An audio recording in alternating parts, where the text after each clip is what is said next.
Joining me now to react to all of this is Dr. Larry Bucshon, a former cardiothoracic surgeon. He also previously served 7 terms in the House as a Republican representing Indiana. Congressman, Doctor, thank you so much for being with us tonight. So, the former head of the CDC warned American public health is headed to a very dangerous place and that kids will be harmed. Is that hyperbole, or do you think she's right?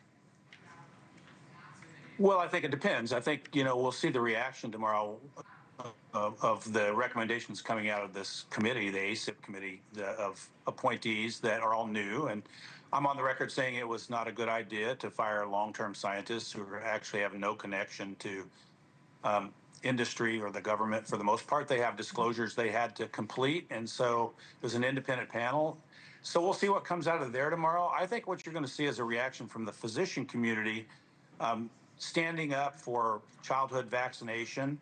The American people support it, over 90%. I think you have to bifurcate the COVID vaccine out of the other vaccines. There's more of a dispute there, of course. But no, I have confidence that the medical system will react properly to recommendations.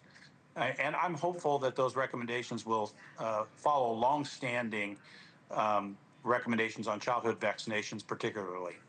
What are the chances it won't, that it'll backtrack and start saying, you don't need that one. You don't need hepatitis B vaccines. You don't need polio vaccines. I mean, there are people in RFK Jr.'s orbit who have been trying to rescind the approval of the polio vaccine.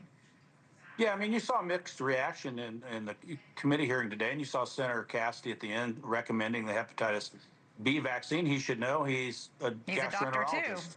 Yeah. Gastroenterologist who's taken care of hepatic patients, liver patients before. So I think the medical community will respond in the appropriate way. I'm optimistic that, childhood vaccinations won't change much. I think that, they're going to try to create a nuance between governmental mandates and medical recommendations.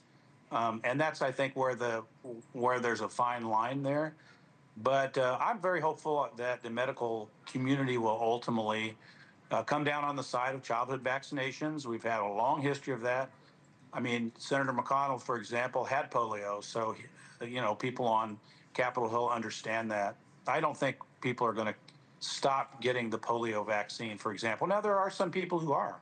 Mm-hmm. And that concerns me if it's in large pockets, because then it gets rid of herd immunity and in communities, and you've seen this in a couple areas of our country. But yeah, overall, I think we'll see what happens after they come out of their meeting tomorrow. Yeah, it's going to be very, very interesting. Senator Bill Cassidy just said that if the American public could not have confidence in the committee if it makes a decision to change the vaccine schedule. In essence, he told Americans not to believe the committee if it changes its recommendations. That's pretty extraordinary.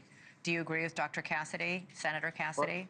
Well, I think that's a strong recommendation from Senator Cassidy. We've had decades of recommendations and success. That's the other thing we don't want to miss here. Right. These vaccinations have been successful for decades. And I don't think we want to go back to a situation where we still have, 1 in 1,000 roughly people dying worldwide of the measles. Yeah. Do we want that back here in the United States? I don't think so. So I think we need to stick with long-standing recommendations. Again, bifurcating out the COVID vaccine, that's another separate issue. The focus on childhood vaccinations, though, needs to stick with what has been proven and what has been successful. All right, Doctor. Thank you so much. Really appreciate it. You're welcome. Thanks for having me. Thank you for watching. Subscribe below and download our NewsNation app right now on your phone, and you will get fact-based, unbiased news for all Americans.